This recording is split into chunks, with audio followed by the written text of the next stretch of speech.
este tipo de temas, pues prácticamente nos incrementa el espíritu académico y prácticamente pues hemos invitado a un médico que está muy al tanto de esto. Para mí es un gusto poder presentar al doctor Gonzalo Arteaga como invitado académico en esta noche. El doctor Gonzalo Arteaga es médico tratante, subespecialista en el área de rodilla del Centro de Especialidades Ortopédicas, médico tratante del Hospital Metropolitano de Quito, médico tratante del Hospital Los Andes. Es el primer médico reconocido dentro de la Sociedad Americana de Cirujanos de Rodilla en los Estados Unidos. Y para mí es mucho gusto tener tu presencia, Gonzalo, y poderte dar la bienvenida. También damos la bienvenida al doctor William Ruiz, uno de nuestros médicos tratantes que va a participar la noche de hoy como moderador, y al doctor Jorge Pavón como ponente. El doctor Jorge Pavón es CD4, próximo colega nuestro ya, y que se encuentra dentro de las filas de los médicos posgradistas del Hospital Enrique Garcés. Entonces, para mí es un verdadero gusto presentarlos a ustedes tres, presentar el primer journal del año 2021 y arrancamos con pasos firmes en la actitud académica de este año. Bienvenidos a todos. Queremos pedirles de que por favor mantengan sus micrófonos cerrados. Las preguntas las puedan realizar a través del chat y a través de la plataforma misma del Zoom. Y por favor, la participación de ustedes es supremamente importante. El tema, alternativas de tratamiento en genu varoartrósico. Bienvenidos amigos y disfrutemos de este evento académico de este mes. Buenas noches. Buenas noches, doctor Soto. Buenas noches, doctor Arteaga. Un gusto de tenerle presente en este journal. Buenas noches, doctor Pavón. Y buenas noches a todos los presentes que se han conectado a este journal. El día de hoy vamos a hablar acerca de un tema que es muy importante y que la mayoría de veces los estamos viendo en la consulta. Vemos muchos tipos de pacientes. Lo importante o el objetivo que queremos es saber cómo preservar la articulación de la rodilla y darle un tiempo a la prótesis total de rodilla. Vamos a ver qué alternativas podemos utilizar antes de realizar una prótesis total de rodilla. Normalmente, la prótesis monocompartimental de la parte medial es uno de los pacientes que han aumentado o están aumentando entre nuestra consulta diaria. Le doy paso al doctor Pavón, quien va a iniciar la exposición del journal. Siga, doctor. Muy buenas noches, doctor Ruiz. Buenas noches, doctor Soto. Buenas noches, doctor Arteaga. Muchísimas gracias por estar presente en este journal y comenzamos con la ponencia del tema. El tema son alternativas del tratamiento en genu varoartrósico. El genu varoartrósico es la artrosis unicompartimental del compartimento medial de la tibia.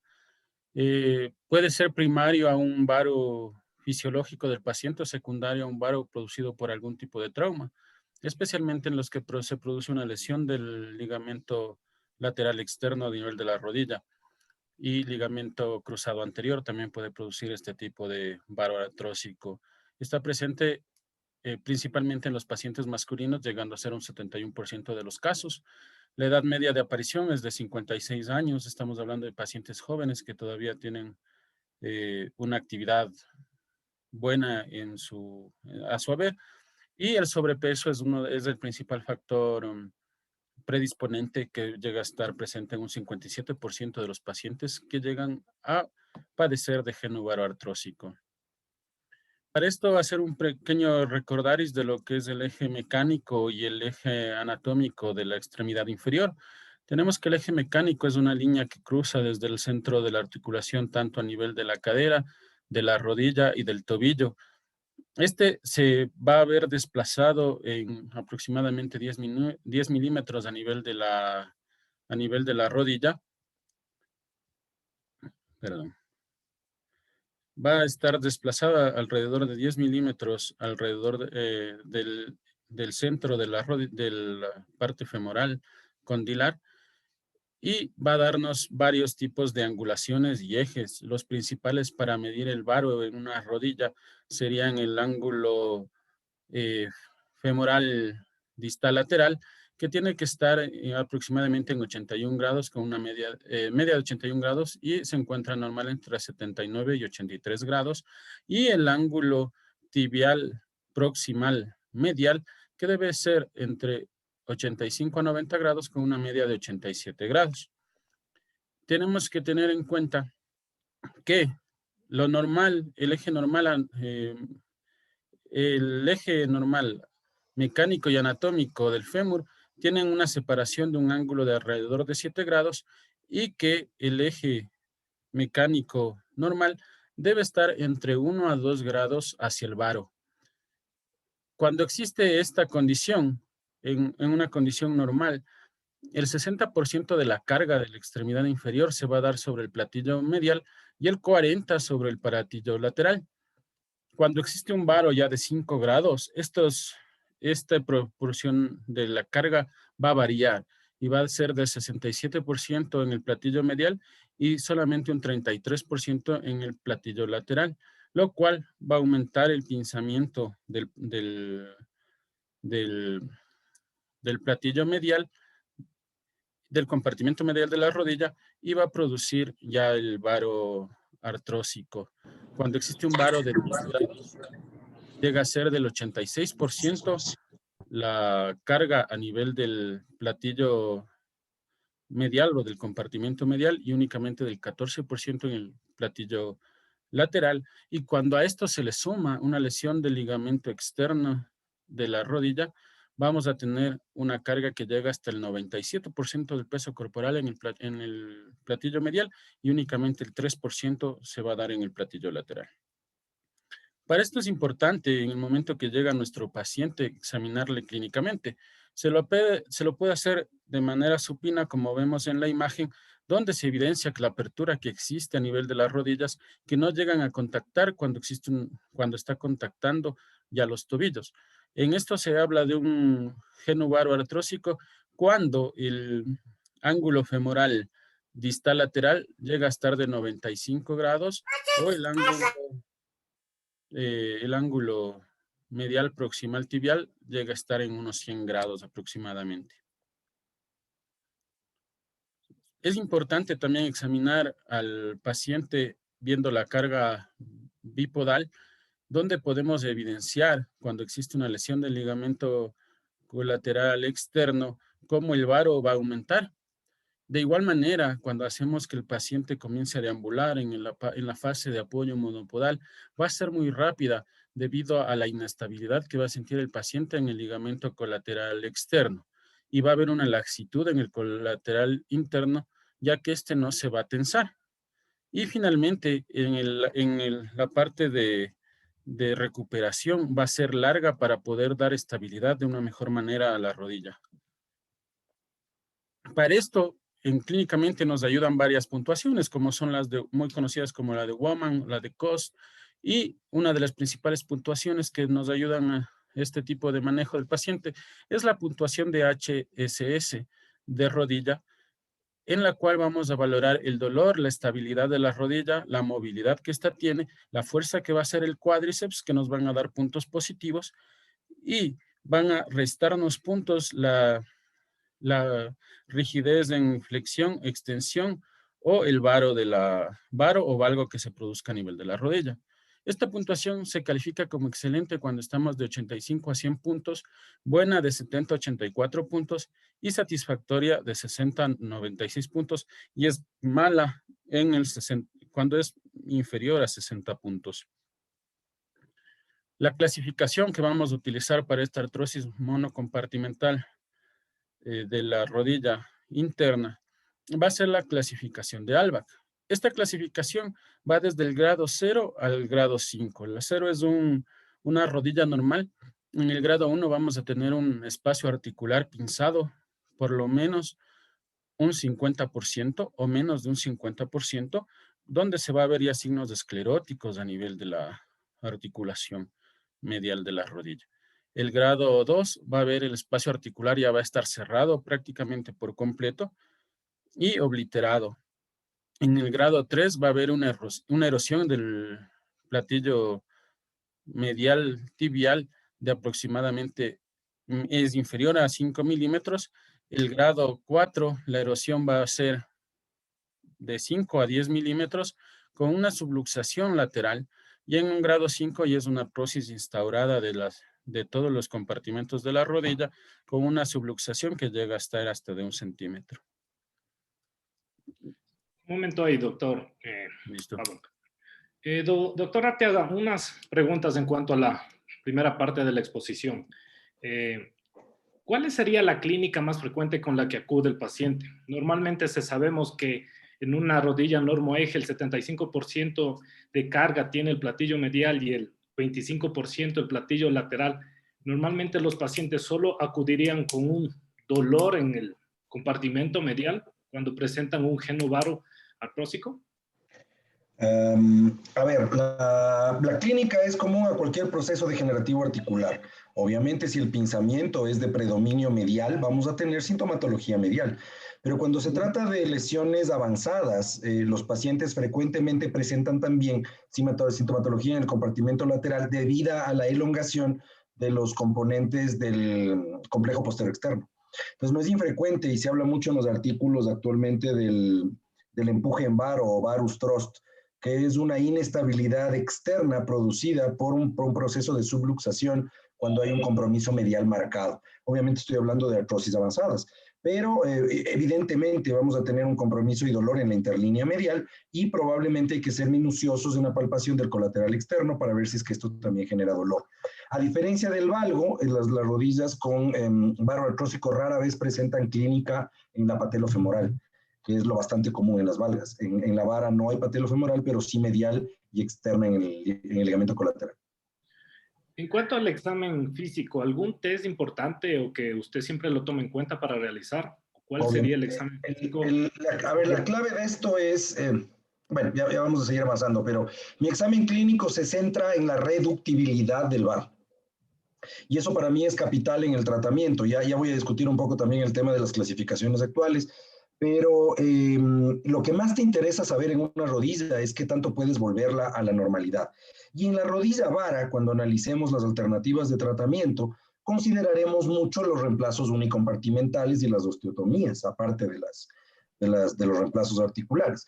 Y la decisión de implante y la decisión de manejo va a depender de qué tanto puede la rodilla volver a un eje normal, es decir, qué tan competentes estén los ligamentos colaterales, tanto mediales como laterales. Si un varo es reductible, tenemos más alternativas de tratamiento que un varo irreductible. Asimismo, es importante en la rodilla vara evaluar la extensión.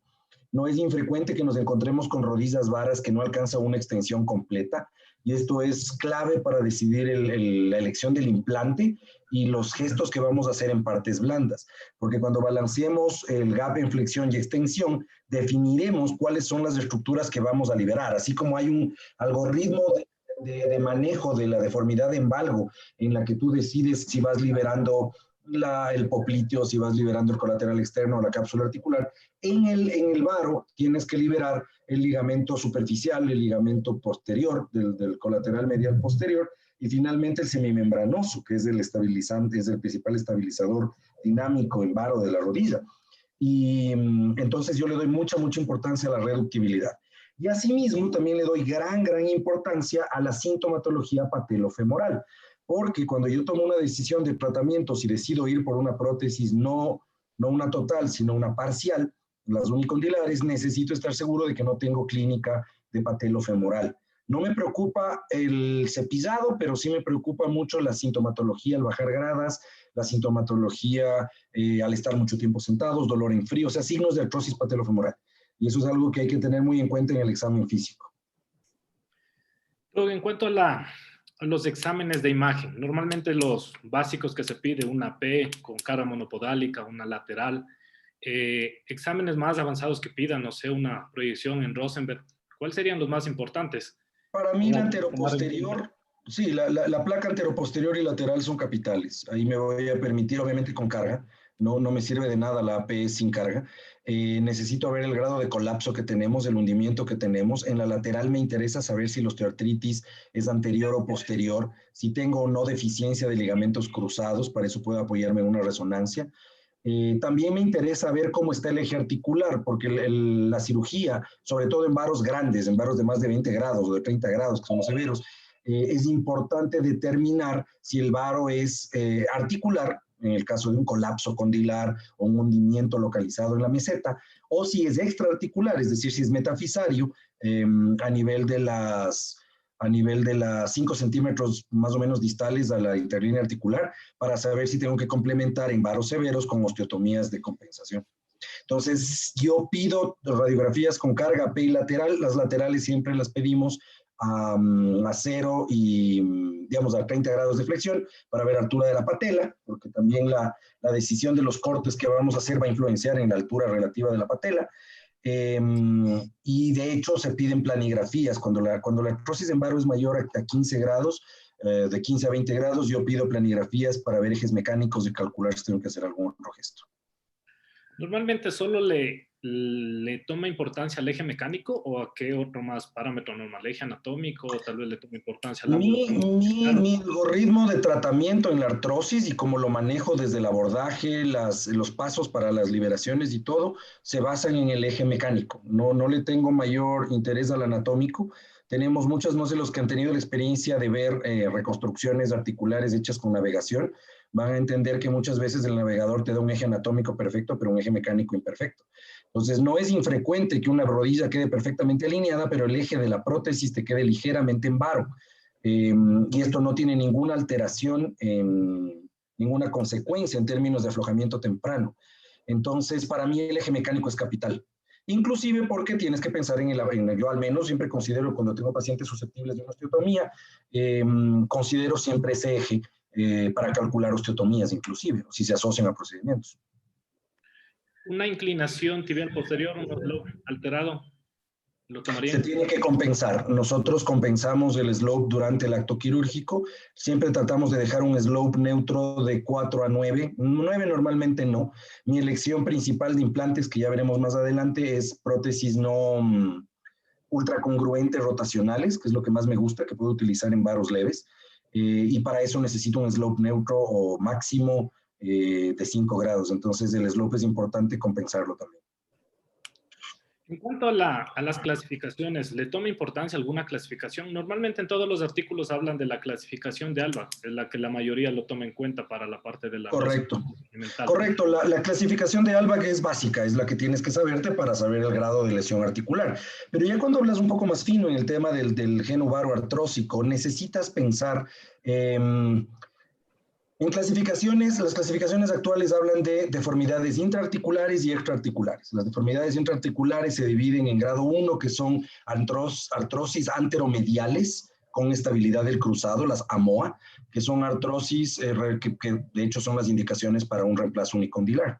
Tienes las artrosis intraarticulares con insuficiencia de cruzado anterior, en las cuales tienes una artrosis posteromedial, y es el grado 2.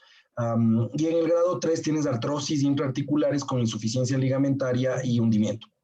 Y asimismo tienes la segunda parte de la clasificación, son las extraarticulares, de las que ya les hablé, las que son extraarticulares puras, que son deformidades metafisarias. Y estas deformidades metafisarias, la grado 1 es de tibia, la grado 2 es de fémur y la grado 3 es metafisarias femorales y tibiales. Estas normalmente ya son deformidades complejas, mixtas, asociadas a traumas o secuelas de osteosíntesis antiguas u osteotomías de corrección antiguas. Pero la de ALBAC está bien para los fines docentes. Los residentes tienen que tener muy clara esta clasificación de ALBAC y también consideren la clasificación por grados de severidad, que también es importante. Los varos leves, de menos de 10 a 10 grados, varos moderados de 15 grados, varos severos de más de 20, y no, varos graves y varos severos de más de 30 grados. Eso también es importante tenerlo porque tu decisión de implante y tu decisión de abordaje dependerá de eso. Perfecto. Continuemos, doctor Pavón.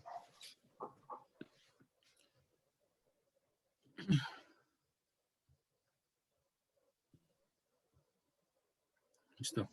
Perdón.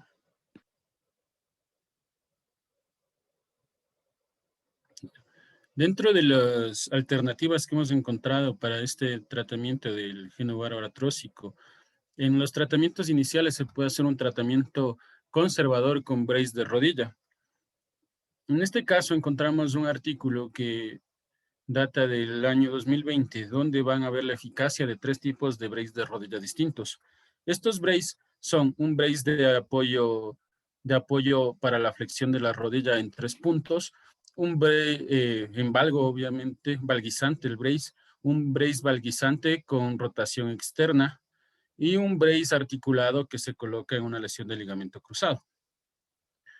Con este estudio se pudo evidenciar que todos los braces van a ayudarnos a disminuir el dolor en los grados iniciales de una artrosis en varo entre un 10 a un 40%. Pero se vio que existe una mejor, el paciente se adapta mejor al brace articulado en valgo con rotación externa, lo cual permitiría que este brace sea el más aceptado para poder manejar de una manera conservadora el tratamiento del geno varo artrósico. Este es un estudio que se realizó con 40 pacientes, los cuales utilizaron el brace por un tiempo de 3 meses de evolución, dándonos un resultado muy bueno en el manejo de dolor, especialmente en las ALBAC 1 y 2.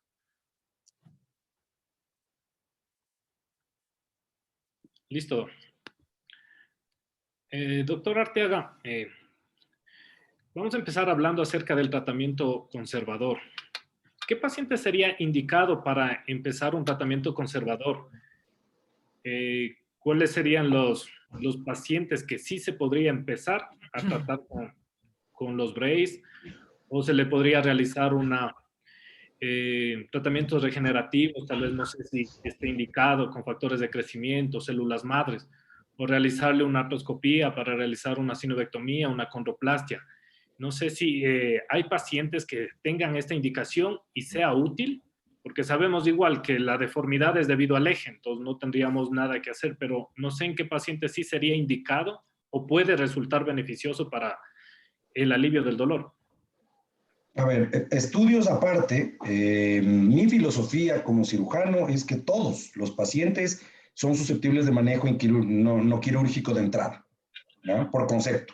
Y esto aplica para cualquier grado de artrosis. ¿Por qué? Porque la cirugía tiene que ser tu última alternativa, independientemente de pacientes que tengan varos, obviamente varos severos o varos postraumáticos, que ya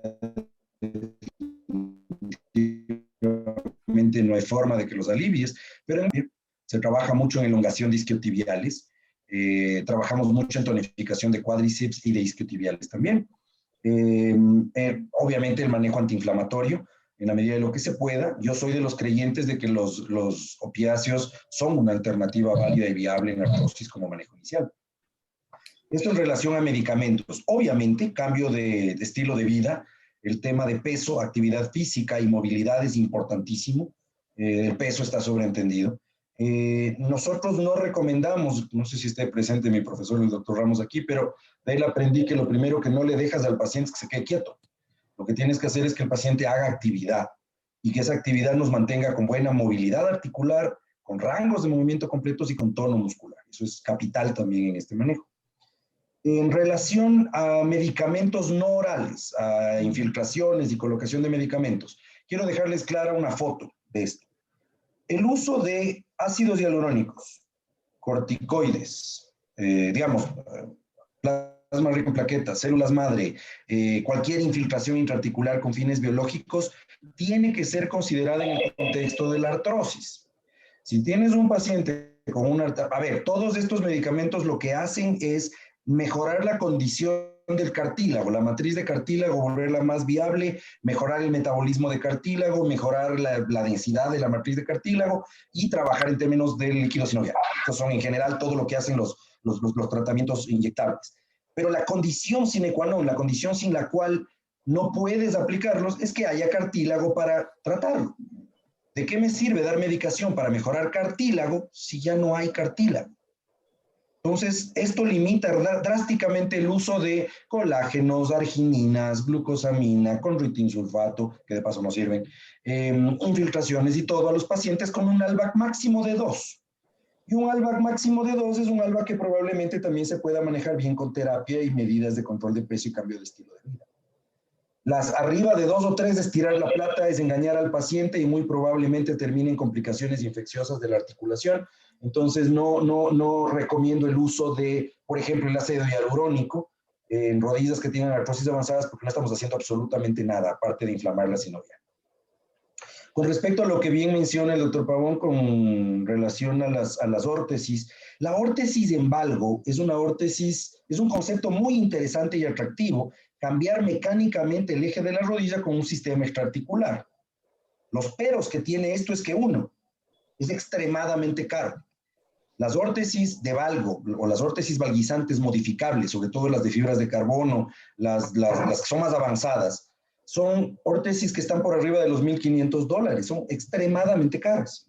Segundo, es fácil hacer una órtesis en un paciente ideal, delgado, musculado, que tenga un buen rango de movilidad.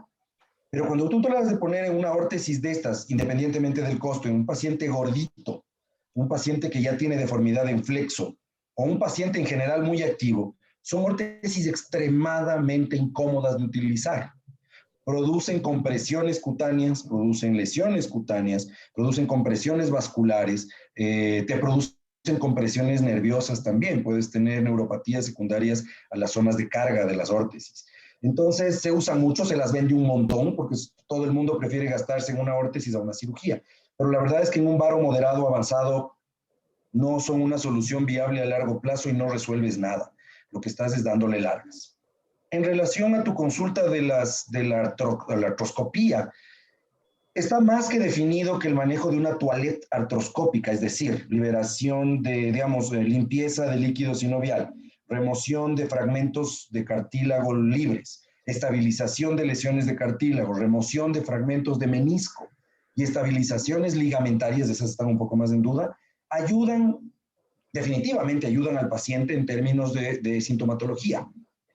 Y mejoran la calidad de vida del paciente, eso es indudable, y no lo voy a negar, el que lo niegue lo está mintiendo, todos las hacemos, digan lo que digan los estudios. El problema que tiene la toilette quirúrgica artroscópica es que es impredecible. Tú no puedes decirle al paciente que con este procedimiento que voy a realizar, voy a darte 5 años más de tranquilidad en tu vida porque con esto se te alivian los síntomas. Eso es mentir. Porque tengo pacientes a los que les he hecho limpiezas quirúrgicas y a los 6 meses les estoy metiendo una prótesis que me quieren asesinar, porque son pacientes que estaban confiados en que les iba a durar de largo y no hay tal. Y hay pacientes, en cambio, que les haces una toalida y les dura de largo, lo cual te lleva a cuestionarte tu decisión quirúrgica. Entonces, la decisión de cirugía tiene que ser muy balanceada con el paciente explicándole pros y contras. También tienes que entender que una artroscopía, por muy inocua que sea, bien llevada, tiene un cierto riesgo de complicación infecciosa y eso es algo que definitivamente no quieres lidiar después cuando quieres hacer un reemplazo articular. Entonces, todas las medidas agresivas que hagamos en la articulación tienen que ser muy medidas, porque de nada me sirve comprarle tiempo al paciente si a la final en un año voy a estar operando y puede estarme metiendo en problemas por una probable infección. Entonces, mi filosofía es que todos son no quirúrgicos hasta que se demuestre lo contrario. Se manejará lo no quirúrgico mientras el paciente vea mejoría con rehabilitación, con medicación oral o inclusive con infiltraciones en el caso de ser necesarias. La artroscopía la dejo limitada a pacientes jóvenes con artrosis leves, pacientes que definitivamente no deben ser intervenidos de prótesis porque no pueden. Y ya, me paso directamente a soluciones quirúrgicas más agresivas. Una preguntita. Tomando en cuenta lo que hablaba de la parte muscular, en uno de los artículos Maque decía que son sumamente importantes tanto el tensor de la fascia látea como el glúteo mayor, porque estos van a hacer un tirón a la banda iliotibial y por lo tanto al momento de la aducción de la rodilla van a contrarrestar la fuerza. ¿Qué opina de esta parte de la musculatura? A ver, indudablemente la banda iliotibial tiene una importancia no en la alineación varovalgo de la rodilla, pero sí en la función de marcha. Entonces, tener una banda iliotibial y un glúteo balanceados Significa que el paciente no va a tener Trendelenburg, no va a tener colapso en la marcha, no va a tener acortamiento relativo y puedes combatir un poquito el varus thrust, que también te podría beneficiar en teoría, sobre todo en implantes de mínima constricción. Entonces, evidentemente, los pacientes dentro de su programa de rehabilitación, tú tienes que hacer, o al menos yo lo hago, una fisioterapia muy minuciosa en términos de balance de pelvis, y eso implica glúteos y fascias latas, ejercicios de core, son vitales para que el paciente tenga una marcha buena, elongación de isquiotibiales, porque no tenemos ningún estabilizador activo más allá del semimembranoso para los fines biomecánicos en varo, y necesitas tener fortaleza completa tanto de sóleo como de tríceps para estabilizar las prótesis. Entonces, definitivamente la fisioterapia toma un papel, inclusive no solamente postquirúrgico, sino prequirúrgico, porque no es muy distinto meterte con un paciente que tiene una rodilla con buen rango de movilidad, porque la terapia se lo ganó, que tiene buena estabilidad ligamentaria, buena estabilidad muscular y una marcha adecuada. Entonces, nunca pierdes con la rehabilitación, pero hay que saber mandarla. ¿Cuánto tiempo usted le manda a hacer la rehabilitación, la fisioterapia, antes de realizar un procedimiento quirúrgico? Mientras me funcione. Mientras tenga un paciente que con la fisioterapia encuentra alivio, que encuentra mejor rango de movilidad, que encuentra una marcha menos disbásica, la uso. Un rato que ya un paciente me dice, vea, doc, la fisioterapia ya me está doliendo más de lo que me alivia, además que hay costos de por medio también. Cuando ya el paciente te dice que la fisioterapia no le está solucionando, es el momento de parar, porque estás haciéndole al paciente ya sufrir con los síntomas y estás haciéndole gastar plata que va a necesitar después en terapia postoperatoria.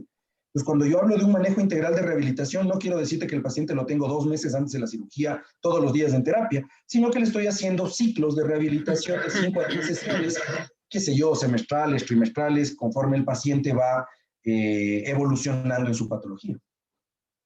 Perfecto. Continuemos, doctor Pavón.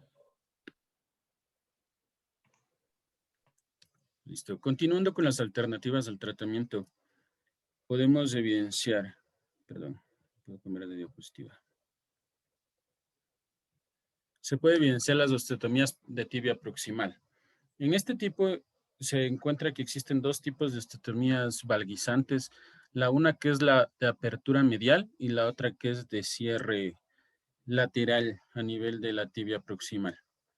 La de apertura medial tiene ventajas como es recuperar la longitud del miembro, es un abordaje simple, permite una corrección precisa de los 2 planos, tanto antero-posterior como lateral, preserva estogosio de anatomía normal para una posible prótesis futura, evita la lesión del nervio del ciático popliteo externo, hay menor índice de síndrome compartimental y permite tensar el ligamento lateral interno que se encuentra laxo. Entre las desventajas, necesidad de injerto, riesgo de pseudoartrosis, riesgo de colapso con pérdida de reducción, hay un riesgo de fractura de la cortical externa y pérdida del slope tibial posterior e inestabilidad posterolateral. Doc, póngale la diapositiva, no está saliendo, por favor. ¿No está saliendo? No. Perdón.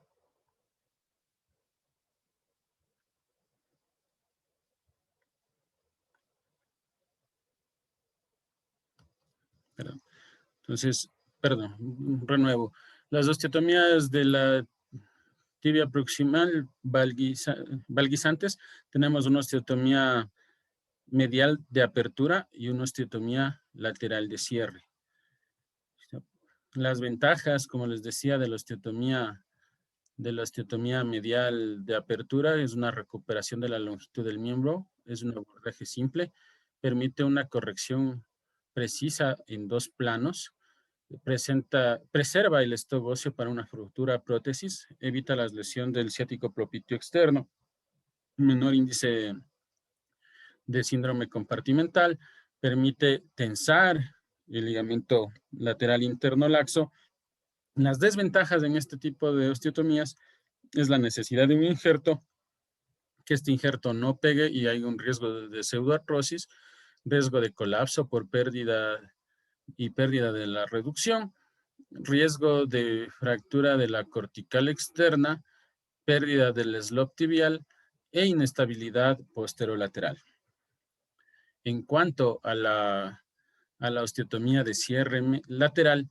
Las ventajas es que sirve para la artrosis postraumática, permite una carga precoz al paciente, se puede utilizar en pacientes fumadores, ya que al no tener un injerto,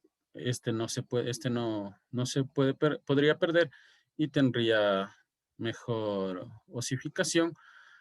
La desventaja de esta es que va a haber un acortamiento en la extremidad. Hay que hacer un abordaje amplio o 2 abordajes para poderlo realizar.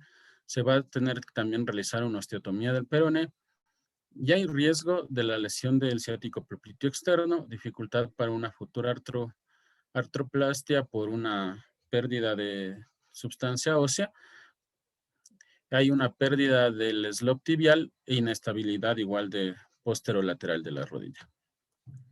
Hemos encontrado un metaanálisis que data del año 2016, este metaanálisis, comparando los 2 tipos de osteotomía.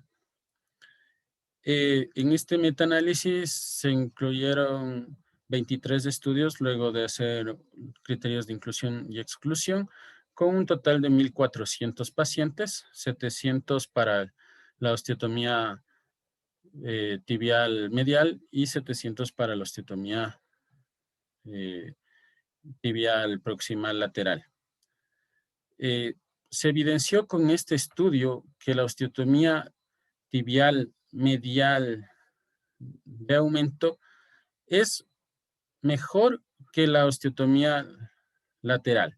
Primero, porque disminuye el tiempo quirúrgico, se puede utilizar una sola placa para realizar la osteotomía, no se pierde longitud en la extremidad. Al aumentar la longitud de la extremidad, refería que existe baja la patela, existe mayor estabilidad. El slop posterior también es mejor en este tipo de osteotomías. Y como decía en la parte previa, nos ayuda a mantener un mejor stop óseo para poder realizar una prótesis en un futuro en estos pacientes. Igual está recomendado realizarla en pacientes grado 1 o grado 2 o 3 de ALBAC, este tipo de osteotomías valguizantes de la rodilla. Aparte de eso, encontramos otra osteotomía, que es una osteotomía proximal del peroné. Es un tratamiento que se está realizando nuevo, se podría decir, en los últimos 10 años. Este tratamiento, vamos a ver el mecanismo y la influencia del factor proximal fibular en la osteotomía del tratamiento para liberar el compartimiento medial en una osteoartritis. Este fue un estudio prospectivo donde realizaron osteotomía a 56 pacientes, donde se evidenció que existe un descenso en el espacio fíbulo-tibial lateral, lo cual hace una compensación a nivel de los ligamentos y la musculatura de la rodilla, produciendo la apertura, con este descenso, la apertura del compartimento medial, produciendo también que el valgo se valguice la rodilla vara, ¿no?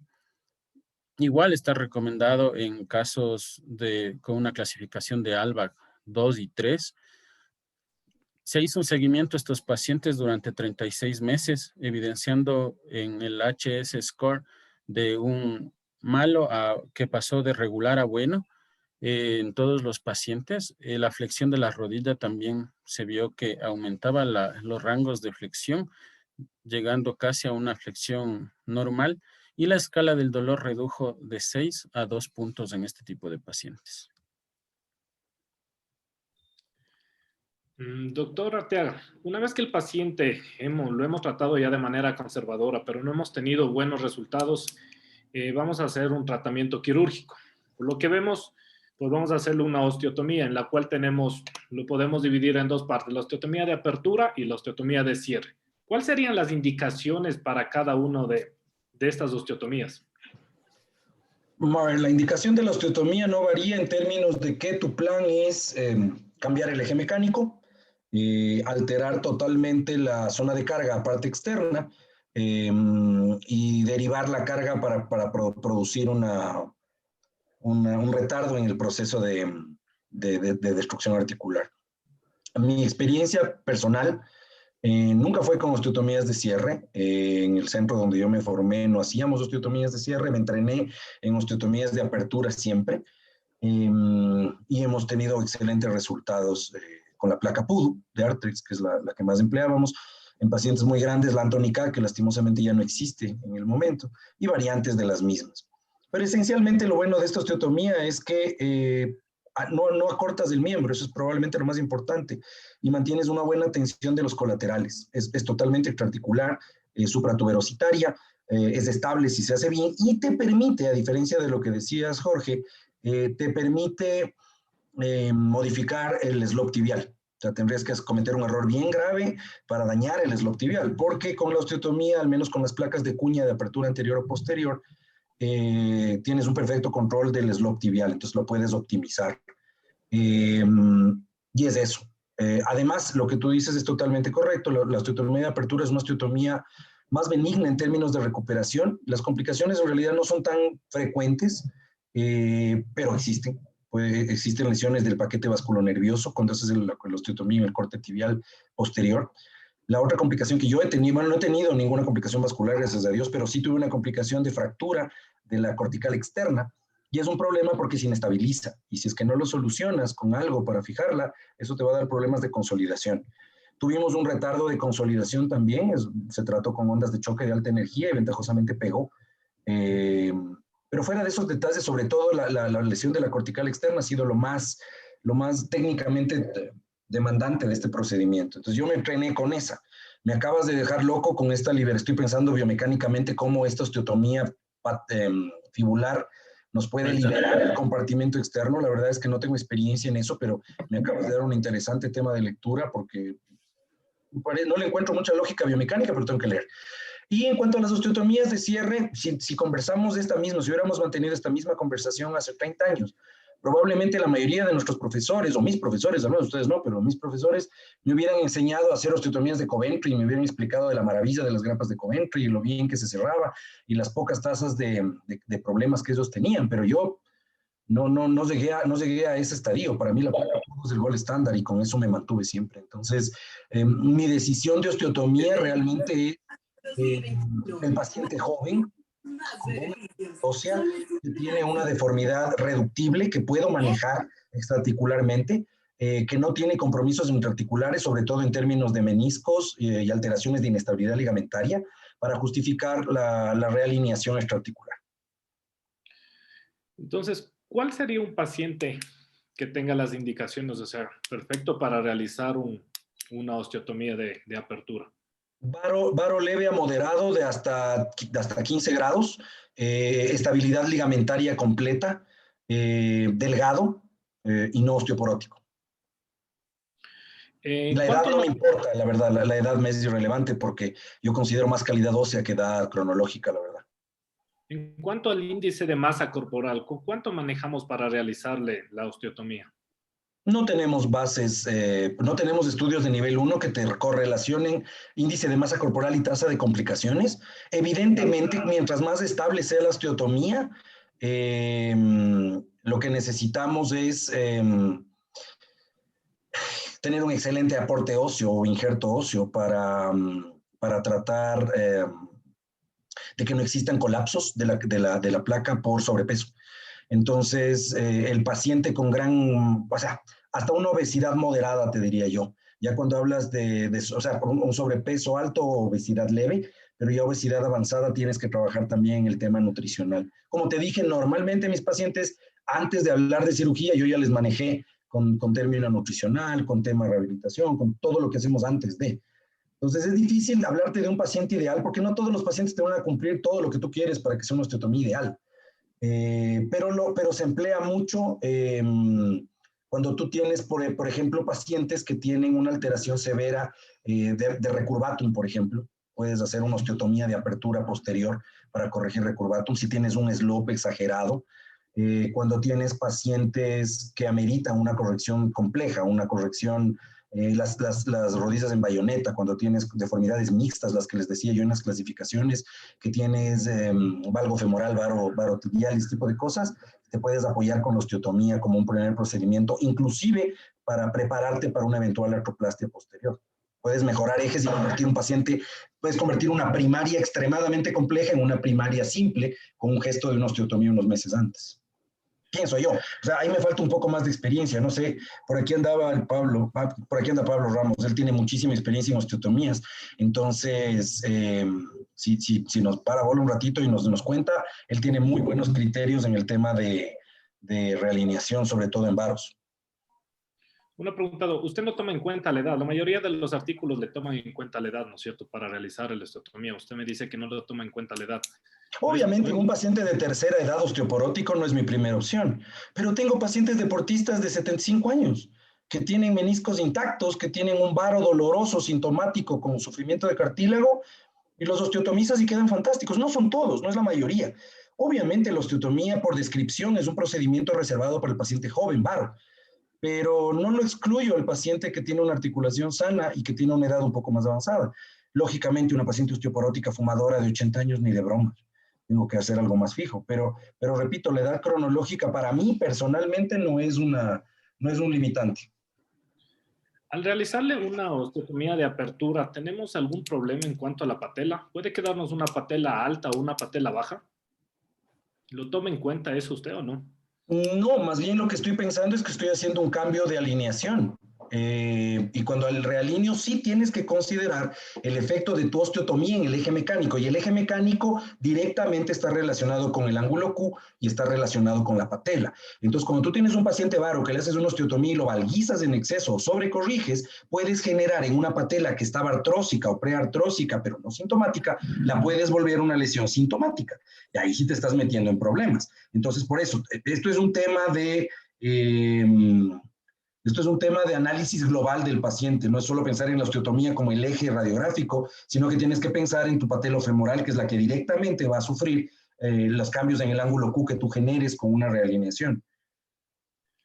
Cuando usted habla de sobrecorregir o hipercorregir, ¿cómo sabe a cuántos grados le va a realizar le tiene que dejar el eje mecánico? ¿Cómo le hace la planificación o cómo? Cuando tú hablas de qué definimos, Jorge, como una rodilla sana, tú hablaste en la parte inicial, tú nos decías que un varo normal es un varo de 5. Pues yo te puedo decir que probablemente no existe un varo fisiológico y probablemente tengas que hablar siempre de un valgo fisiológico de 3 y en las mujeres de 7 a 9. Entonces, como varo fisiológico no hay. Pero tienes N pacientes que tienen un varo constitucional que no es algo que tengas que dejar en neutro. La idea, no te olvides que no es corregir hasta un punto X, no es darle 3 grados, 2 grados, medio grado. El rato que tú estás haciendo la osteotomía, lo que tú estás tratando es de ponerte en porcentajes en relación al eje central de la rodilla, cambiar el eje de la rodilla de un porcentaje 20 a varo a un 30, de un 15 a 30 en valgo. Entonces, no sé cuántos grados sea eso. Yo tengo que calcular y planificar mi operación para ver cuánto voy a corregir y cuánto le voy a dar de valguismo para lograr darle la carga en el compartimento externo. No es un tema de lo ideal es tanto, lo ideal es lo que el paciente requiera. Normalmente cuando usted realiza esto, ¿utiliza el IDI para ver la corrección que está dándole o no? No, el IDI no lo empleo para medir corrección porque la corrección la planifiqué antes. Yo el IDI lo utilizo para monitorear mi osteotomía, para monitorear mi cortical externa y para monitorear mis tornillos y mi placa. El IDI yo lo uso así, pero ya tengo algún camino rodado en osteotomías. Entonces, probablemente sí sea importante utilizar el IDI para ver balance de partes blandas, aunque no es lo ideal. Pero el IDI es idealmente para controlar tu osteotomía y que no te vueles la cortical externa, que eso sí es una complicación. Normalmente hay artículos donde habla de Fujisawa, que hace un punto de Fujisawa que se llama en porcentaje que le mide la parte de cada meseta, tanto lateral como medial. ¿Le toma en cuenta eso para realizar? Sí, yo normalmente me manejo en tercios y estoy hablándote de 15 al 30% de carga en el eje mecánico hacia el compartimento externo, normalmente. Cuando usted realiza la osteotomía, normalmente de apertura que estamos hablando, normalmente usted utiliza un injerto, autólogo, heterólogo, o nunca utiliza. Hay artículos que dice que si usted lo hace, su apertura menor a 12.5 milímetros, otros hablan menor a 10, no necesitaría injerto. Entonces, por eso sería la pregunta. ¿Siempre utiliza, no utiliza y cuál es mejor, autólogo? A ver, por concepto, la técnica quirúrgica de la placa PUDO, estás hablando de que la placa más ancha creo que tiene 1.2 centímetros de diámetro transversal y la tibia, aun sea una tibia chiquita, tiene el doble de eso de diámetro. Entonces tú estás dándole el doble de carga en una superficie pequeña, en la cuña. Entonces es mandatorio injertar. ¿Por qué? Porque cuando injertas al paciente adecuadamente tienes más tranquilidad para darle carga temprana. Yo utilizo injerto tricortical. Rara vez les torturo a mis pacientes con injerto de ala ilíaca. Nosotros tenemos la suerte de contar con injerto de banco a veces y puedes poner bloques óseos o pides una cabeza y con una cabeza rellenas perfectamente el defecto. Pero para mí es capital el injerto. Y hago injerto tricortical que me dé soporte y la diferencia de espacios o los gaps los lleno con injerto morcelizado, DBX, lo que tú quieras, pero es vital injertar en las de apertura. Yo no considero que una de apertura, por pequeña que sea, tenga que ser dejada a su suerte. Yo siempre injerto. Normalmente cuando usted hace la de apertura, ¿le hace sobre la tuberosidad o distal? Supratuberositaria siempre. Siempre, porque no quiero cambiar mi altura del tendón rotuliano. Cuando le hace supra, normalmente lo que va a hacer es modificar la angulación y también la traslación, ¿o solo la angulación? Solo angulación. Si quieres hacer una osteotomía para dar traslación anterior o posterior y buscas un efecto Maquet, necesariamente estás hablando de osteotomías scupuliformes para dar efecto Maquet con anteriorización de la TAT. No me gustan, no les creo, es así, no es mi estilo de osteotomía, no me siento cómodo con esas, las he visto, las vi mucho en Colombia, las usaban mucho, pero no es una osteotomía con la que yo esté muy familiarizado y no la considero una osteotomía tan estable. Pese a que los libros la describen como una osteotomía extremadamente estable, yo no tengo experiencia en eso. Cuando realiza la parte de la osteotomía de apertura, ¿cómo manejamos la parte de la inclinación posterior de la tibia o el slope al momento de realizarle los cortes o cómo lo da? El sistema de osteotomía de Arthrex, que es el que yo utilizo, el PUDU, tiene un sistema de doble cuña anterior y posterior que te balancea inmediatamente el gap que estás generando en tu osteotomía. Entonces, si tú abres el gap, estás abriendo simultáneamente adelante y atrás. Es muy poco probable que tú puedas dejar cerrado o abierta, a menos que eso es lo que estés buscando. Y si lo que estás buscando es eso, pues colocas una cuña solo anterior o una cuña solo posterior y buscas una placa con cuña anterior o posterior también. No solo cuña medial, sino cuña también de apertura o cierre adelante o atrás. Eso ya es planificación preoperatoria, ¿no? Eso no es algo que tú haces hace rato. Cuando usted lo realiza, ¿siempre lo fija con la placa PUDO o tiene otro sistema para fijar como lo son? Como te menciono, con Pablo Ramos utilizábamos mucho una temporada de Anthony K. Eran unas placas que traía Ormedic muy interesantes porque eran unas placas graduables. Entonces tú podías darle la apertura que quieras a la placa y tenía unos dientes entre las dos planchas que permitían ir abriendo y se engranaban. Entonces esa placa era excelente. El problema es que la empresa era del señor Anthony y el Anthony se murió y se acabó la empresa y desaparecieron esas placas. Hay otros sistemas de fijación de Zimmer también, pero lo que tenemos en el mercado es la de Arthrex y es una excelente placa. Esa fue diseñada por Giancarlo Pudu y esa es la placa que hay que seguir. O sea, en mi experiencia la más confiable. Y es Arthrex, es de buen material. William, si me permites, está Pablito Ramos conectado y me gustaría que también él pueda tener el aporte.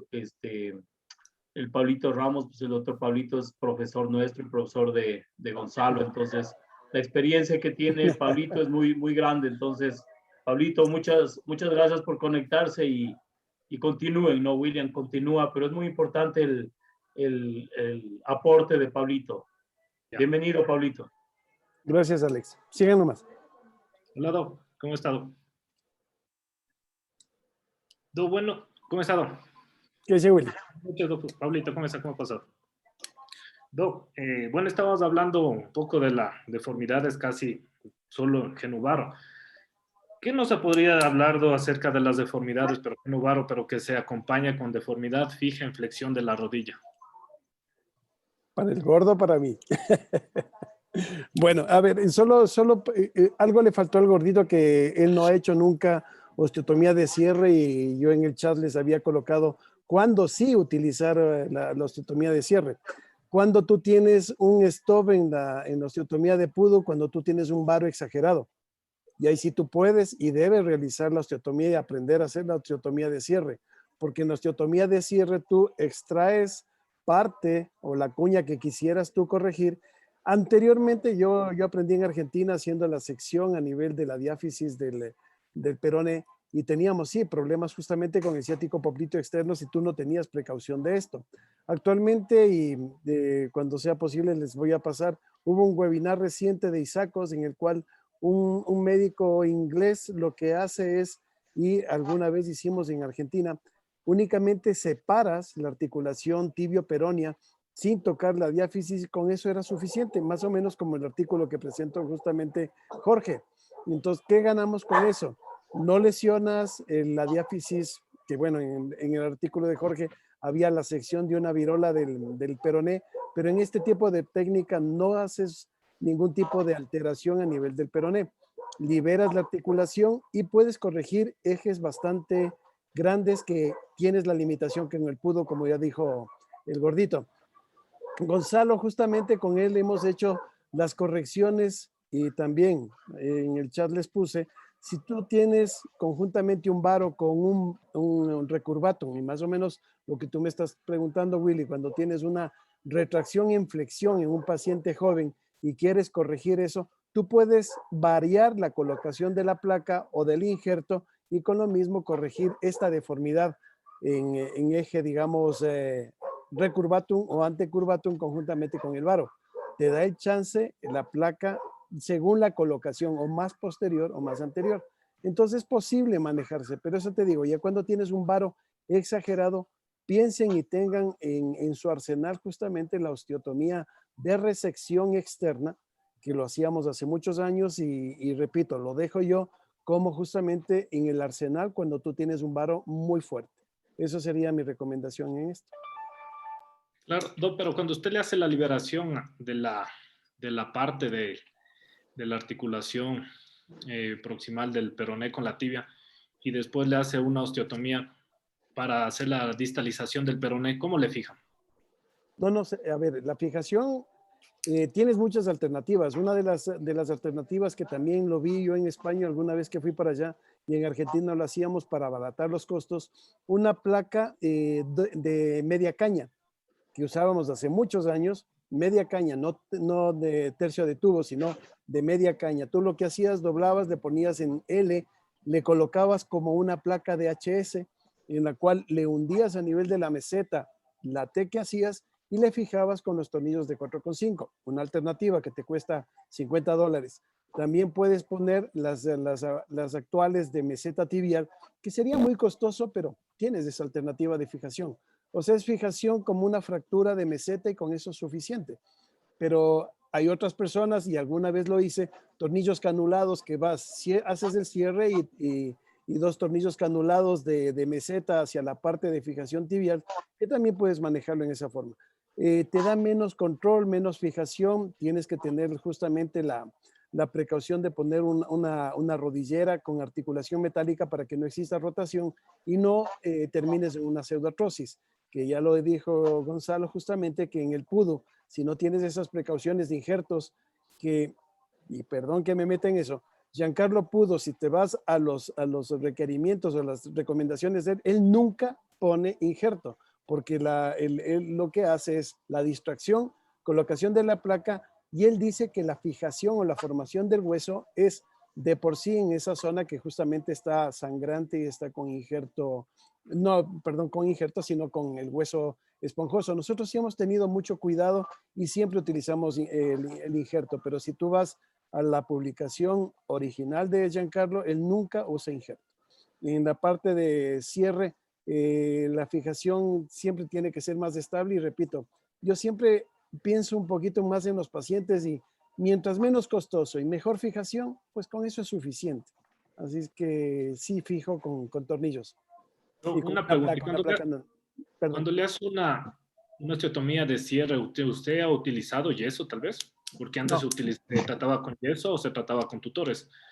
Antes que me vaya la Jamás. hora. En Argentina creo que me odiaban por eso, porque justamente yo hice muchos, seguía las indicaciones de Sarmiento, y Sarmiento, ¿qué es lo que te hace? Yeso funcional. Y ese libro justamente sería muy buena, una recomendación para ustedes. El yeso funcional que busca no perder movilidad a nivel articular y ganar justamente una fijación con una rigidez, entre comillas, únicamente localizado donde tú quieres manejar la fijación a nivel del hueso, pero la articulación no tienes por qué limitarla. Yo nunca he utilizado, y a Gonzalito, al gordo le consta el yeso, yo lo odio, lo detesto, porque justamente pierdes masa muscular, pierdes rangos de movilidad a nivel articular, y en una osteotomía lo básico es que tú no pierdas rangos de movilidad en un paciente joven, porque es lo que estás tratando. Así es que no, yo yeso no. Además que tienes complicaciones por el yeso per se. Está dentro del margen de descripción los síndromes compartimentales post-osteotomía también. Seguro. Es una cosa que tiene que monitorearse y el yeso no es para eso. Entonces, ¿cuál sería la indicación, doctor Pablito, de una osteotomía de cierre? ¿Cuál sería Yo le dejo para un varo exagerado, y si tú tienes que corregir algunas, un genuvaro con un recurvato muy severo, o lo que tú justamente preguntaste ahorita, un varo con rodilla flexa en un paciente joven que no quiere llegar a hacer un procedimiento quirúrgico tan grande como una prótesis, entonces en ese caso sí pensaría en una osteotomía de cierre. Repito, a mí el varo, si es que vamos a ir más de 12 milímetros, que es la placa más grande que tenemos de pudo, pensaría en justamente ese tipo de osteotomía de cierre. Es justo la que te decía de una placa de un varo leve de 10 a 15. No más. Justamente. Ese es el límite. Y algunas preguntas también hicieron cuándo hacemos la osteotomía a nivel femoral. Cuando tú tienes una desviación femoral. Ese es como un capítulo de varo valgo. ¿Tú dónde actúas a nivel de un valgo? A nivel femoral. ¿Tú dónde actúas a nivel de un varo? A nivel tibial. Pero no todos son 100%. Si tú tienes una desviación posterior a una fractura a nivel femoral y la tibia es recta, pues corrígele a nivel femoral. Pero, por ejemplo, una necrosis a nivel de fémur, una fractura de tipo deslizante a nivel de cóndilos, tienes que trabajar a nivel donde está la deformidad, pero ese es un 10%. Pero más o menos las guías son estas: tibia corriges varo corriges en tibia y fémur corriges en valgo. En fémur, perdón, valgo en fémur. Listo, doctor. Gracias. Ya va. Doctor Arteaga, una pregunta. En la parte que estamos hablando de deformidad de Embaro, pero que también presenta una deformidad fija de flexión, ¿es recomendable hacerle una artroscopía pensando en que tiene una lesión tipo cíclope o pensando que está algo interrumpiendo a la parte de la plastia del LSA o no? No estamos hablando de lesión de cruzado, estamos hablando de artrosis en varo con flexo. Y la artrosis en varo con flexo tiene normalmente como génesis la contractura de la esquina posterior externa. Ahí tienes que pensar más bien en planos de liberación. Entonces, la artrosis en varo flexa tienes que pensar si vas a actuar a nivel de cápsula posterior, de ligamento colateral medial superficial, de haz posterior profundo del ligamento colateral medial y del semimembranoso. Esas son las estructuras que te dan un flexo. No, un cíclope no actúa como un flexo real y es más dinámico. Tú estás hablándome de artrosis, es otro cuento totalmente aparte. Ahora, si tienes un paciente no artrósico que tiene un flexo y posa una plastia de cruzado, allá, por ahí hay, eso es otra historia y estamos hablando de complicaciones de eso. Pero el varo artrósico per se es contractura de la esquina posterior medial. No, cuando tenemos en cambio una deformidad en varo, pero tenemos una pseudolaxitud del ligamento colateral medial, ¿cuál es la mejor opción de tratamiento? O sea, evalúa bien tu complejo externo. Evalúa muy bien tu complejo externo, porque cuando tienes un varo no asociado a lesión ligamentaria, no a colapso, no a hundimiento, probablemente es un efecto dinámico de varo asociado a la inestabilidad externa. Entonces, esto que te digo, la importancia de todo lo que estoy hablando no es docente. La importancia de la reductibilidad, de la estabilidad en varo, en valgo, de los cruzados, es para tomar decisiones quirúrgicas, desde el tipo de implante, como puede ser una unicompartimental, hasta un unicompartimental con plastia de cruzado, hasta una osteotomía, o inclusive los tipos de constricción y grado de constricción que le vas a dar a una prótesis. Porque si te metes a una prótesis que tiene inestabilidad ligamentaria externa y le pones un ultracongruente que no controla estabilidad, te va a fracasar. Asimismo, tienes que tener claro los grados de constricción que vas a usar. Por ejemplo, hay que entender que en el varo, si tú haces liberaciones, sobre todo de la parte profunda del ligamento colateral medial, vas a tener un gap en extensión más grande que un gap en flexión. Y esto es súper importante para definir tu constricción.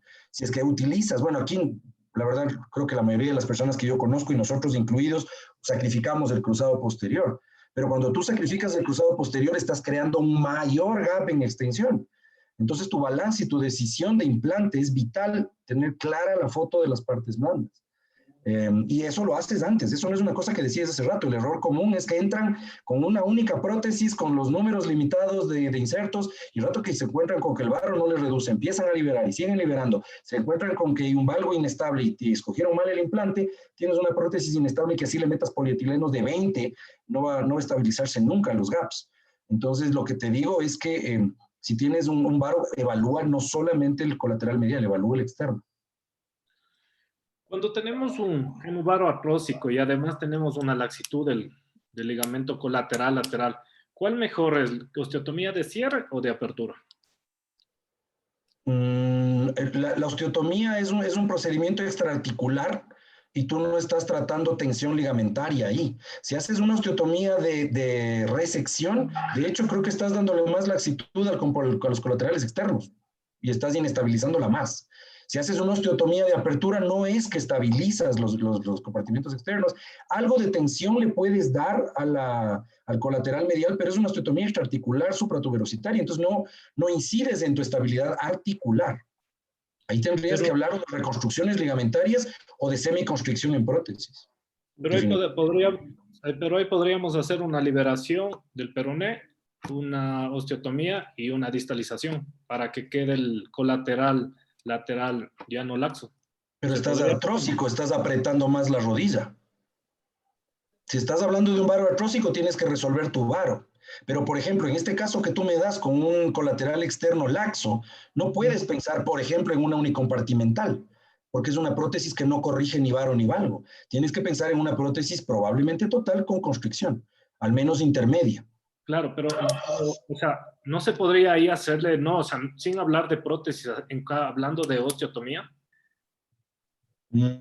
Hacerle una osteotomía, o sea, hacerle una osteotomía de apertura, pero hacerle una distalización del peroné para corregir la laxitud que tiene el colateral. Si tú vas a hacer una corrección del ligamento colateral externo, no distalizas el peroné porque te estás metiendo en la esquina, estás tocando tendón del bíceps, estás tocando ciático popliteo externo, estás tocando colaterales, estás tocando ligamentos peroneo popliteos, estás tocando toda la esquina. Entonces no existe la figura en la que corto el peroné y lo distalizo, además que estoy metiéndome en la articulación tibioperonea proximal. Si hablas de eso, podrías pensar en osteotomías de deslizamiento de cóndilo, pero no sé si me mataría eso y más bien haría yo una reconstrucción del ligamento colateral externo, tal vez con osteotomía asociada, podría ser una alternativa. Una técnica, bueno, probablemente nada grande, no un LAPRAD, pero podríamos hacer una reconstrucción o un reforzamiento del colateral externo, no sé. Jefe, ¿usted qué opina de ese caso? Lo que pasa es que ahí estamos confundiendo muchas cosas. Uno, si es un paciente artrósico, trátalo como artrósico, ya no cabe la idea de osteotomía, porque la osteotomía está indicado justamente como ya la parte que les vi, ALBAC 1, 2 y 3 exagerado. Ya me parece justamente que más bien ya está en un paciente muy joven, por ejemplo, 40 años que hemos tenido o 30 años con una lesión ALBAC 3 que no queremos colocar una prótesis y hemos hecho la osteotomía, pero adelantándole al paciente de que no va a ir bien porque eso exclusivamente vamos a alinear, pero no vamos a mejorar mayormente la parte ya de digamos, de fisiología a nivel del cartílago.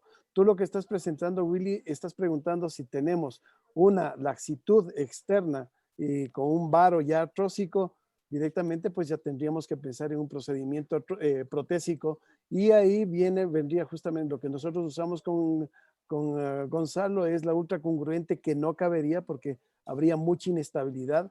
Ahí vendrían las posteroestabilizadas, y pensar también en bisagra si tienes una inestabilidad muy severa. Entonces, pensar osteotomía en el paciente que tú estás describiendo, yo no me jugaría, Willy, porque justamente tienes inestabilidad externa, estás corrigiendo hacia el lado externo, estás dando una compresión en el lado externo en el cual tienes, es que no va de la mano la fisiología que tú me estás diciendo. O sea, la laxitud está bien, existe justamente este tipo de juego cuando existe compromiso del compartimento medial, pero no hay una hiperlaxitud tal como para darte inestabilidad. Si es un paciente joven, lo que te describió ahorita Gonzalo, hacer una prada, hacer un ligamento colateral externo, y en esa forma tratar el problema haciendo una osteotomía, pero paciente joven, sin artrosis. Entonces, no sé, la pregunta como que es un poquito rebuscada, y si es artrósico, prótesis. Hay una descripción clara de ese tipo de paciente que tú mencionas. Cuando yo te decía el varus trost, es ese paciente. Es el paciente que cuando camina te hace una subluxación medial por Como mi insuficiencia de rodilla. ligamentos. Y el varus trost es indicación de prótesis semiconstreñida. Punto. Pues, Ese es el paciente. Porque no vas a poder arreglar, eso sí te digo por experiencia personal, no hay forma en Dios que a una prótesis después le arregles los colaterales. Eso no se arregla. En parte lo que te produce, y de chiste a cierto, es mi rodilla. Yo tengo justamente un varo en el cual perdí el menisco, se me hicieron osteotomías, pero el varo continuó. Tengo artrosis interna, y justamente tengo esta subluxación posterior. ¿Por qué razón? Por inestabilidad externa y posterior al mismo tiempo. Yo necesito prótesis total, yo no pienso ni prótesis unicondilar, pero justamente lo que está describiendo Gonzalo es lo que el paciente se queja. Se me va la rodilla hacia afuera, hacia atrás, hacia afuera por inestabilidad. Y duele el colateral. Colateral externo, compartimento externo. Entonces, si tú te metes a hacer una osteotomía, vas a sobrecargar el lado externo, vas a fallar. Y es justamente lo que no tendrías que hacer. En un paciente que tenemos con un ALBA 1 o 2, pero aparte tiene asociado con una rotura del LSA, ¿se hace la reparación al mismo tiempo? Al ¿Qué tiempo. me recomendar? ¿Y qué tipo de osteotomía es mejor? ¿De apertura o de cierre? Apertura. No depende nada de eso. No, No, apertura. apertura. Y ligamento cruzado anterior artroscópico. Es Correcto. más, ahí lo único, el detalle que tendrías que hacer es horizontalizar un poco más el túnel. Lo habitual que hacemos 60-65, hacemos un poquito más horizontal para tener muy buen túnel a nivel de la meseta tibial, porque tú estás haciendo la osteotomía.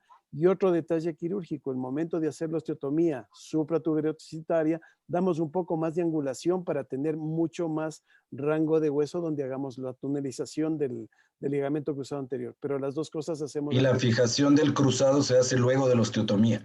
Haces la osteotomía, fijas el cruzado en proximal, das tensión y ahí fijas el cruzado al final. ¿Y el manejo postoperatorio cuál es de este paciente? Porque normalmente por la osteotomía no debería pisar. Ahí vamos a discutir, ya, ahí vamos a pelear. Yo le doy rango de movilidad total inmediato y carga de peso limitada, pero el jefe le va a poner a pisar ese rato. No le den carga temprana, y hay otros artículos en cambio que dice que sí le dé carga temprana. Yo no le doy. Porque normalmente si le pone el injerto óseo, lo que necesita es carga para que funcione la parte de lo que está puesto el injerto óseo, pero si otros artículos en cambio dice que no le dé carga temprana hasta darle una estabilidad. Pero en cambio aquí también necesitamos saber porque se le pone, se está haciendo la plastia del LSA. Muy de acuerdo con vos, Willy. Yo le doy apoyo indirecto, apoyo completo. Lo que sí tengo un poco de precaución es, por ejemplo, a mí no me gustan nada las muletas ni los bastones. Yo prefiero que el paciente utilice andador. El paciente con andador distribuye mucho mejor las presiones.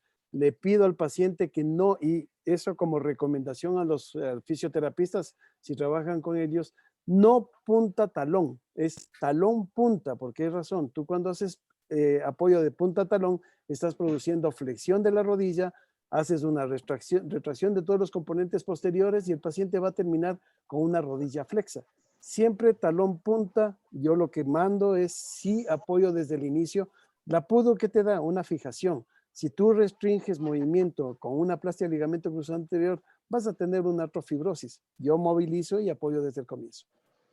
Correcto, y tenemos ahora unas nuevas PUDOs, acá no las tenemos, pero hay PUDOs bloqueadas también con placas de ángulo variable en los tornillos que son más estables todavía. Pero no te olvides que a la final es una fractura controlada, es una fractura con osteosíntesis, entonces yo les hago apoyo parcial después de 4 semanas, la verdad, pero pues ya, ahí vamos.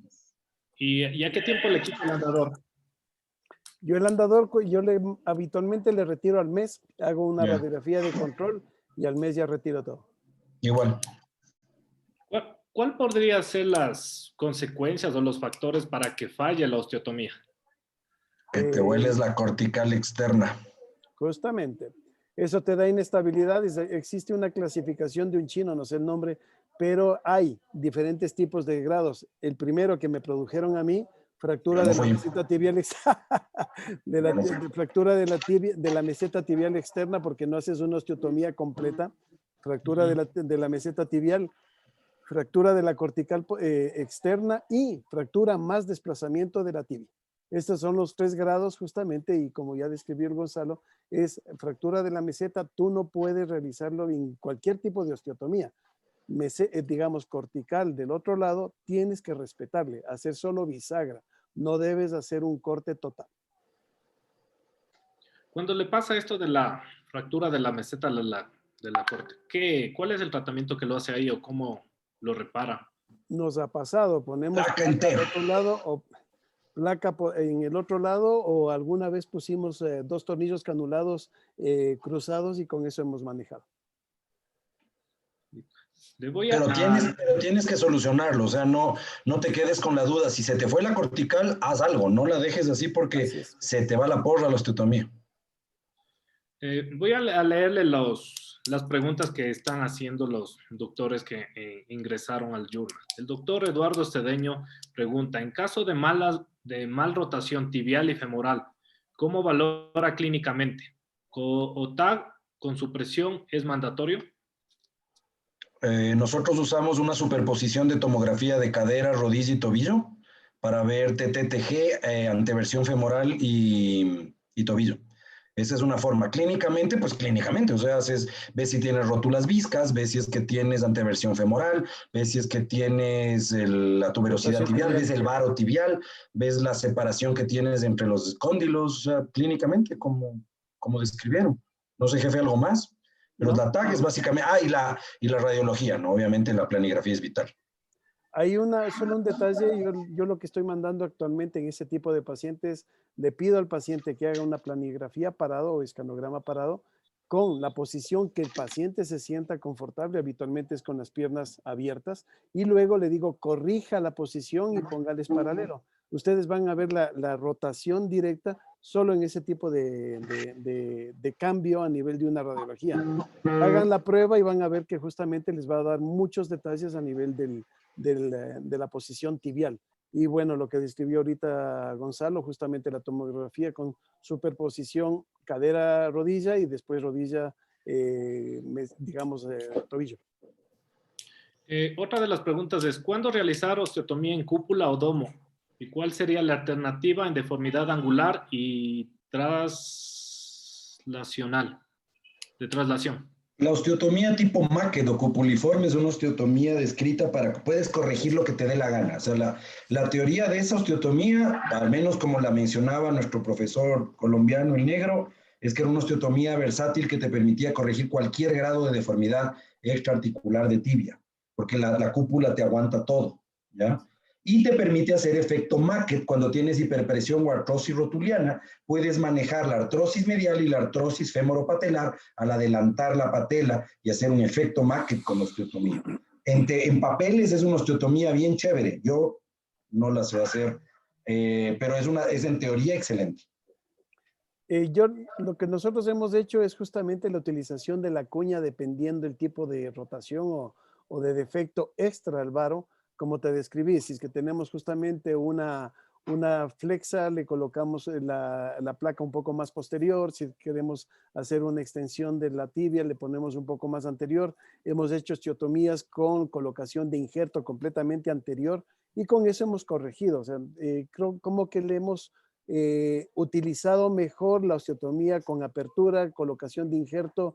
Tenemos mucho menos problema porque la copuliforme vas de adelante hacia atrás y no ves hasta dónde llegas, y muchas de las, y miren justamente los artículos, las lesiones vasculares son altísimas en la copuliforme porque hacen incisiones chiquitas, y en Colombia justamente se describe mucho de eso. Razón por la cual ahí hacía Carlos Uribe, era el profesor del Negrito Rodríguez, y tenían muchas complicaciones. Por eso el negro también cambió a la PUDO, porque tenían ese tipo de problemas.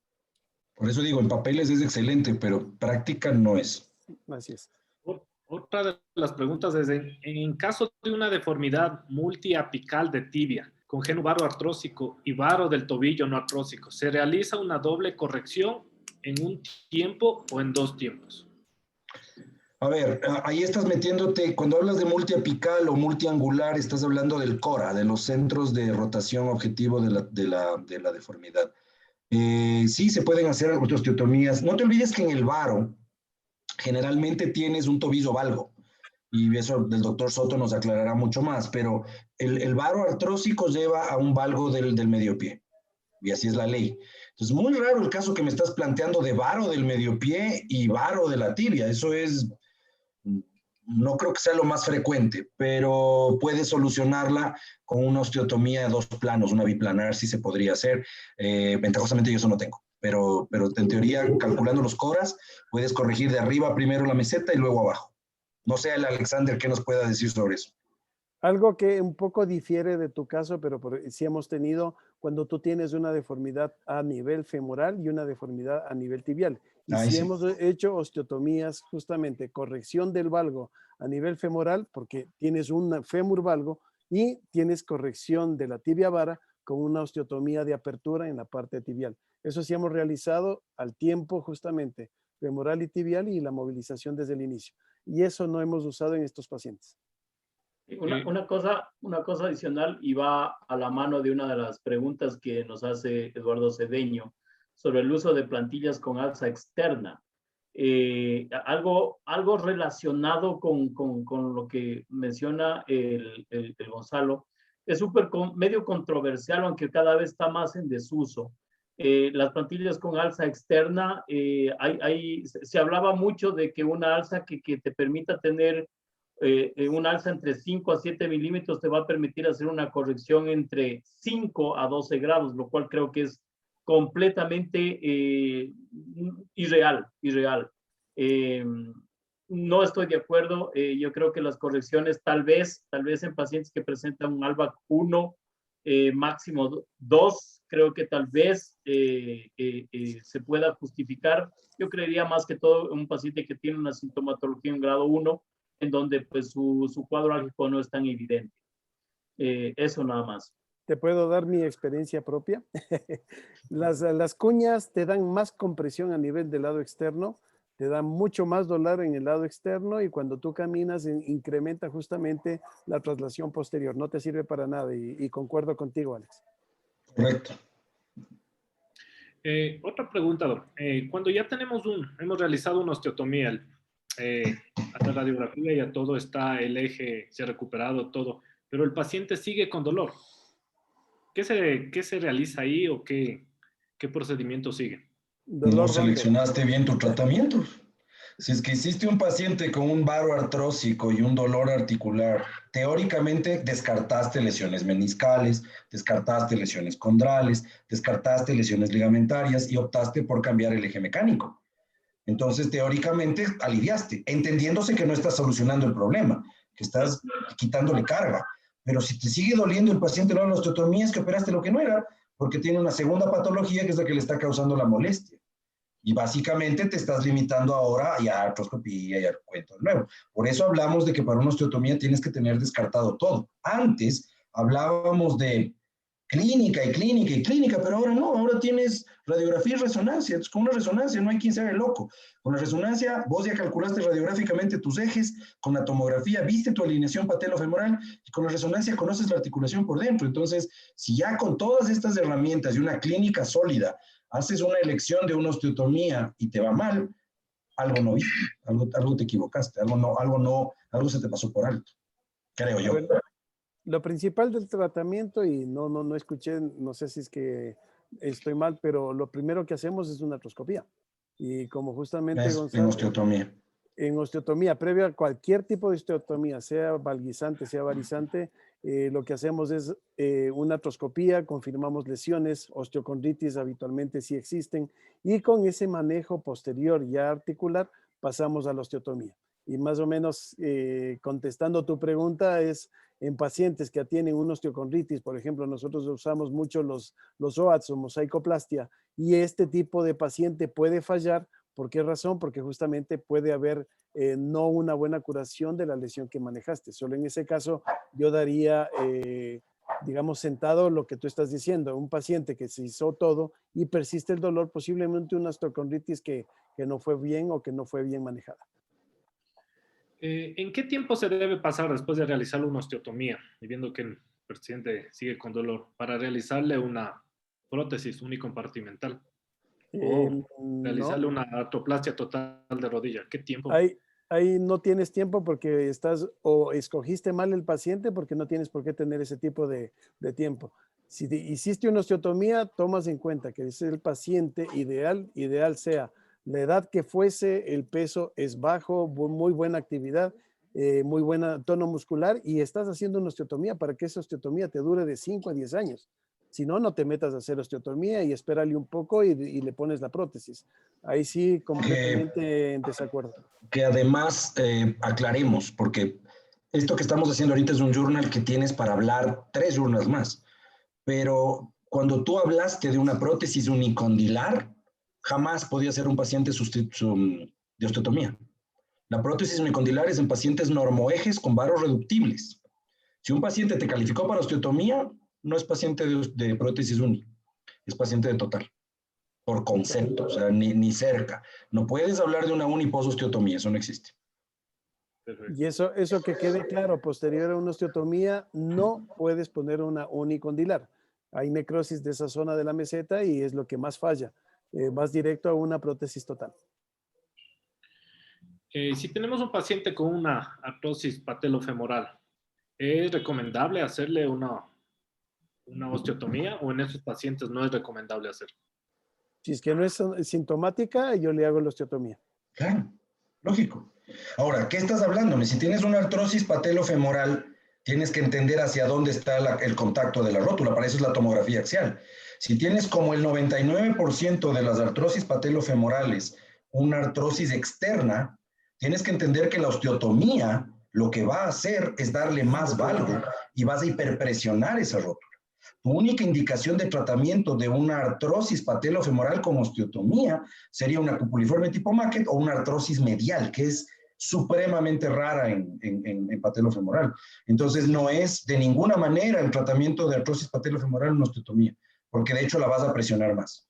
Es lo que te dije hace un rato. No estamos mezclando una cosa con otra. Una cosa es baroartrósica y otra es artrosis patelofemoral. La otra sería lo que pregunta casi la mayoría de pacientes. ¿El paciente puede volver a realizar deportes de impacto? ¿O no es recomendable? Sí. ¿Con Después qué? de haberle hecho una osteotomía. Claro, ¿por qué no? Le estás comprando tiempo a las rodillas. Si tienes una fijación sólida y una consolidación buena, yo diría que totalmente. Lo que te dije en un principio, el Pablo a mí siempre me enseñó que el paciente no tienes que pararlo. Vos siempre oyes que el médico, uy, se le acabó el fútbol. Usted nunca más un básquet, nunca más un boli. Lo fregaste, no lo trates. Si lo vas a tratar es para darle calidad de vida. Si le haces una osteotomía, que la utilice, que la haga sudar, que la haga funcionar y cuando ya le duela, total. Creo yo, es mi visión. El paciente le estás tratando para que funcione. ¿Y a qué tiempo se le debe indicar que ya haga deportes de impacto? Cuando esté consolidado. Igualito. Perfecto. Creo que hemos resuelto todas las preguntas que me han hecho en O sea, nos quedamos, fíjate que recién nos quedamos en osteotomías, ¿no? Todavía no hemos hablado de uni y menos de total. Todavía no, claro.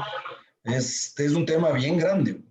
Claro, es que como es un tema grande, le hemos dividido, hacerle este journal solo de osteotomías y vamos a tener otro journal ya para hablar solo de en cuanto a prótesis. Doctor Soto, no sé si tenemos más preguntas o tiene alguna pregunta. No, ha sido un journal magnífico. Muchísimas gracias, Gonzalo.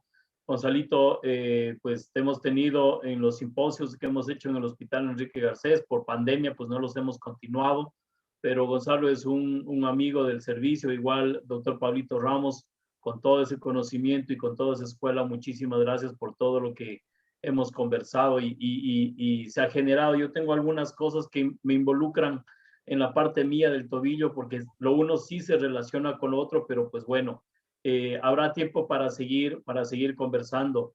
Les quiero agradecer a todos la participación y al haberse conectado este día viernes, y hacerles la invitación, no para el próximo viernes, porque estamos en inicio de feriado.